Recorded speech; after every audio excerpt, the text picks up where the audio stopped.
agama.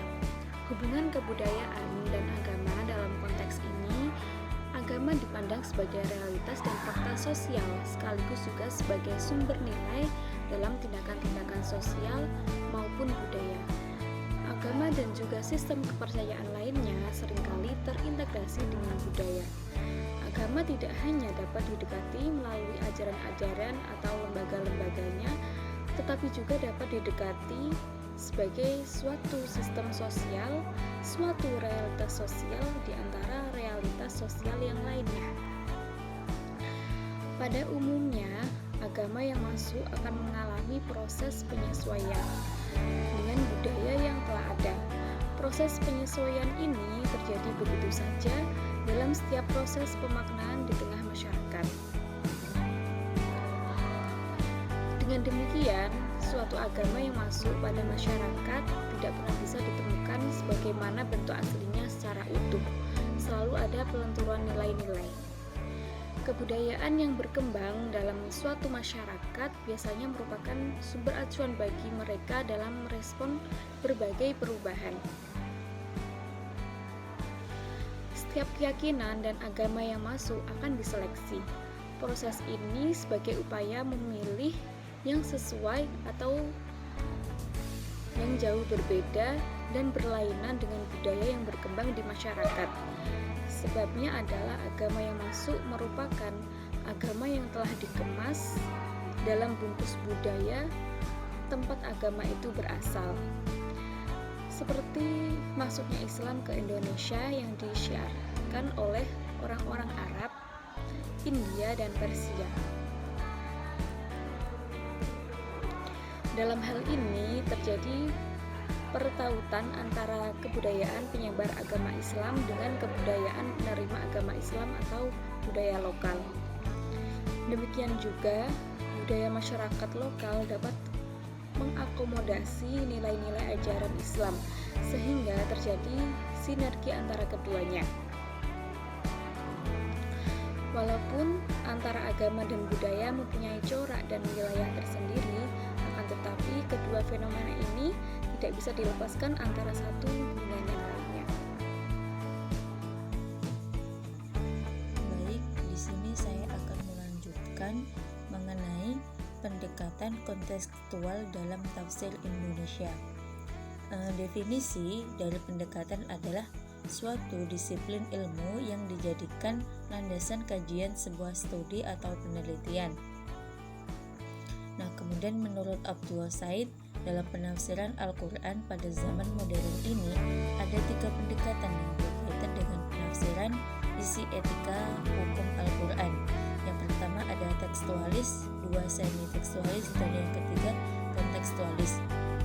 Nah, pembagian ini didasarkan atas tingkatan si penafsir menggantungkan hanya kriteria linguistik untuk menentukan makna teks dan mempertimbangkan konteks sosial Al-Quran yang sama halnya dengan konteks saat ini.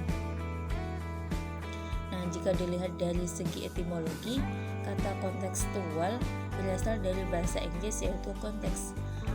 Dalam KBBI atau Kamus Besar Bahasa Indonesia dijelaskan arti konteks sendiri yaitu bagian atau suatu uraian atau kalimat yang dapat mendukung atau menambah kejelasan makna.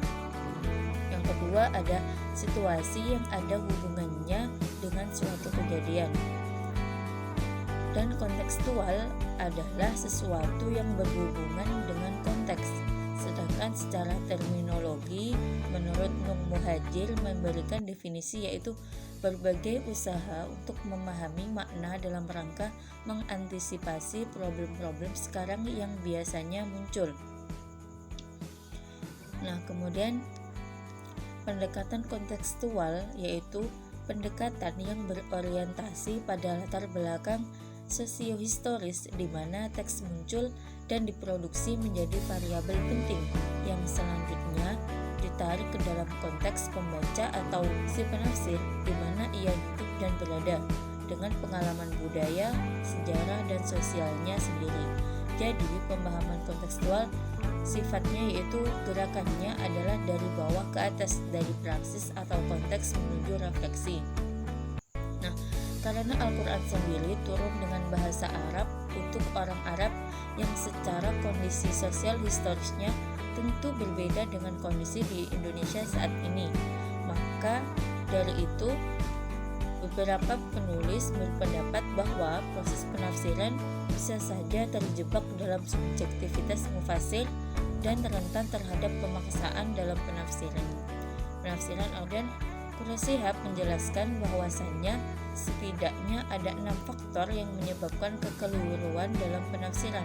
Salah satunya yaitu subjektivitas mufasir.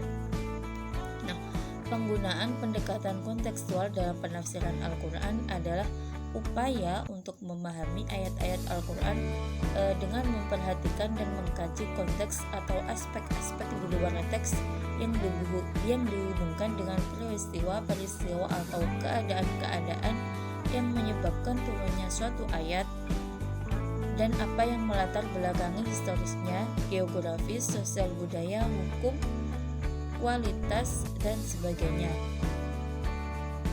Selanjutnya akan dijelaskan oleh saudara Rahman.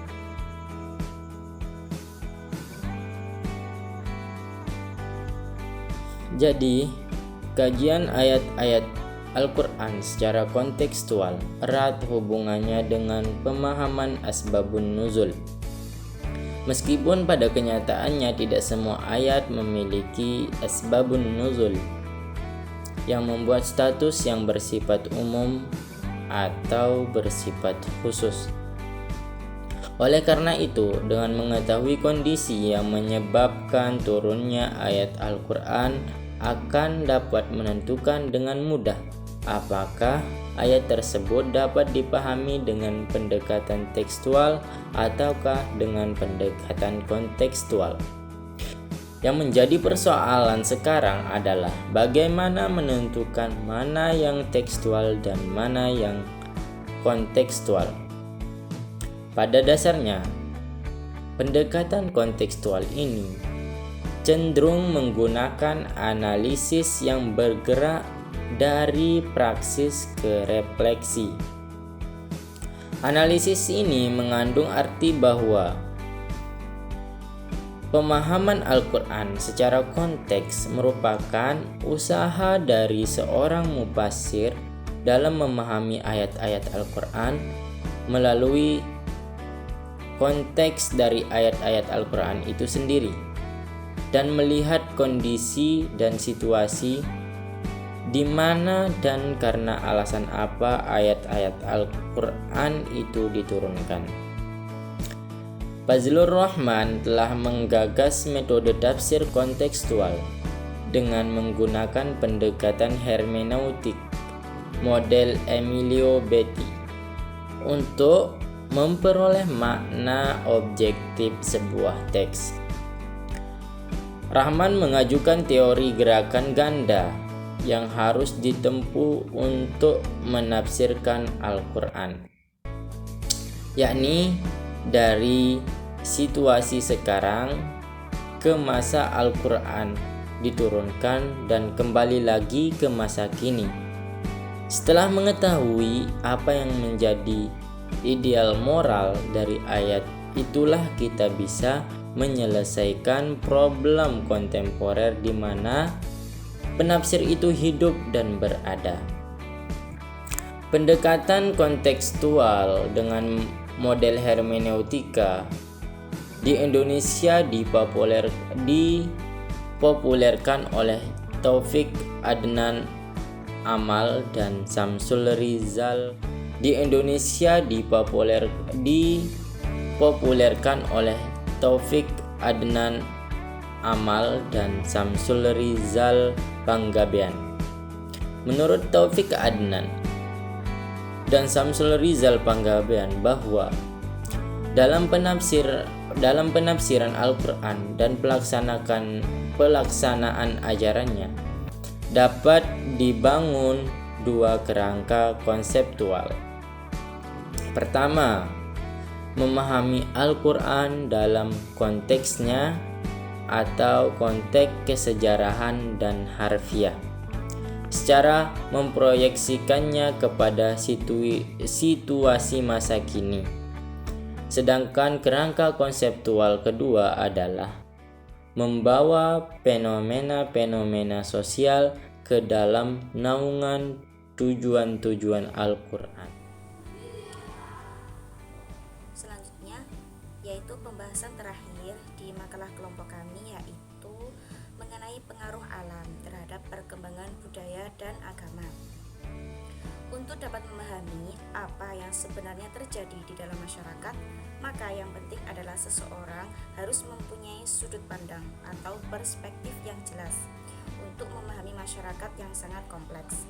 Untuk melihat kebudayaan seseorang atau masyarakat, maka yang paling penting adalah kita melihat perilaku mereka sebagaimana yang nampak dan bisa secara cermat diamati dengan bekal yang cukup.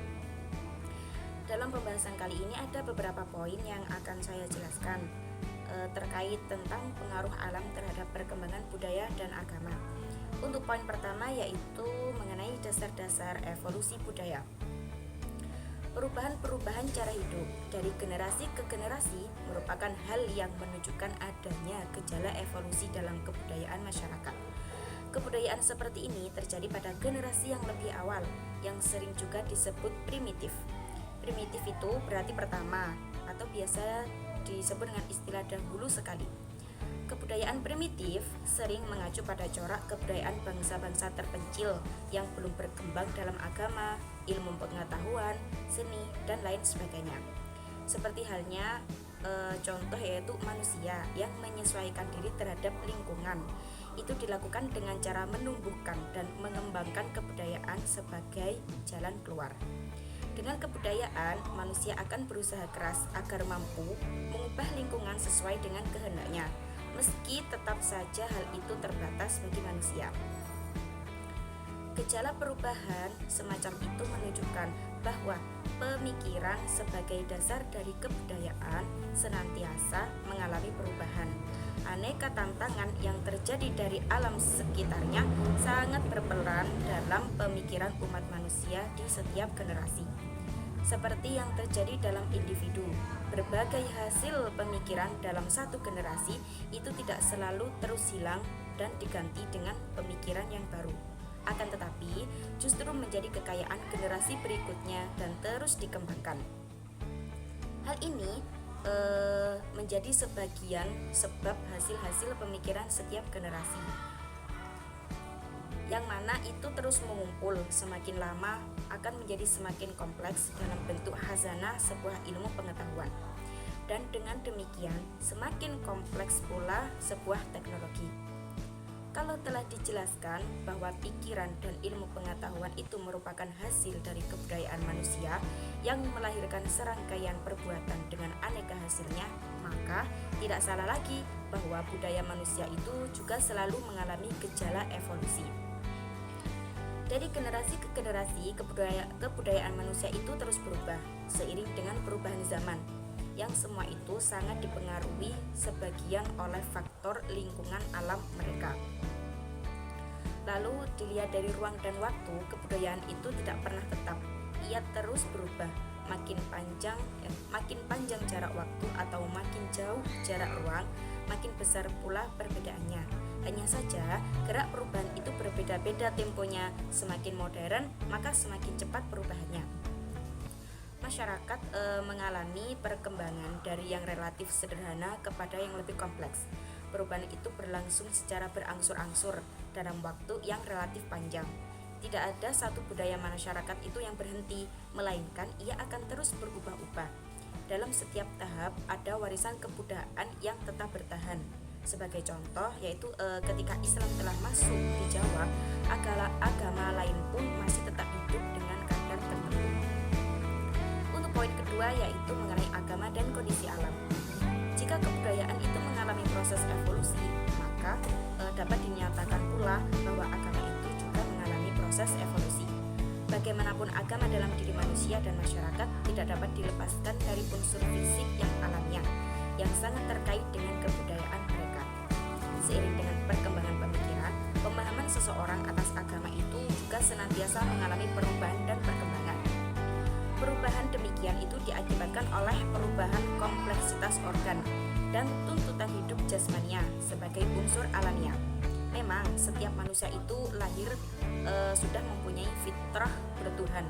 Akan tetapi fitrah bertuhan itu hanyalah dasar untuk setiap individu yang yakin dan membangun hubungan baik dengan Tuhan melalui agama di masa-masa selanjutnya. Rasa ketuhanan itu akan terus berkembang dari berbagai kondisi biologis yang dialami manusia, yang sering mengantarkan pada munculnya pengalaman spiritual di dalam individu. Keterbatasan akal pikiran itu bisa menjadi contoh konkret setiap manusia. Lantaran itu manusia itu semakin sadar akan ketergantungannya kepada Tuhan mereka. Dan semakin tambah usia, maka semakin kompleks pula pemahaman agama seseorang. Adapun hal-hal di atas itu sulit diingkari bahwa salah satu fungsi agama itu memang untuk memenuhi kebutuhan hidup manusia, terutama itu ketika akal dan ilmiah itu tidak lagi mampu untuk memecahkannya. Dalam kondisi mendesak, sikap kepasrahan terhadap Tuhan itu menjadi sangat penting, dan itulah tahapan awal seseorang itu beragama.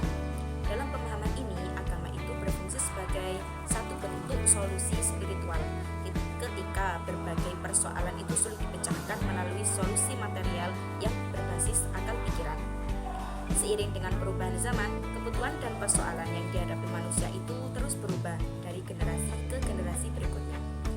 Hal serupa terjadi seiring dengan terus berubahnya situasi alamiah tempat manusia itu memenuhi berbagai kebutuhan jasmani.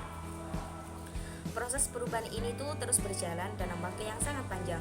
Semua ini terjadi karena tuntutan alam yang mereka hadapi, yang terus dicari solusinya melalui proses berpikir manusia pada tiap periode kehidupan.